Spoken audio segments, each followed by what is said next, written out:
Hello everyone, in this video I will show you how to fix iPhone speakers sound too low. So here I will show you some methods which will definitely work for you. First of all, open your settings of your iPhone, then just go to the accessibility, and once you go here you will see a lot of options. Go and click on touch, right? And here make sure that it is in the automatic section, not in Bluetooth headset or speaker, right? So this is the first method. Now let's go to the second method. Now here you have to get back to your settings. Now here you will see this option of hearing devices. Click on it. Now here make sure that the hearing aid compatibility is turned off, just like here on the screen.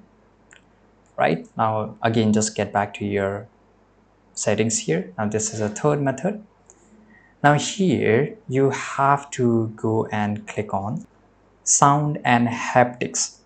So once you go here, you will get this option. Make sure that if it is an 80 decibel, it's fine. This is normal, but you can increase up to 90. But don't increase to the full, because in a long run it can damage your ears, right? So make sure you can just research more which is best for you, right? And you can set it up to. So this is it. I hope you found this all the three methods very useful. If you did, subscribe.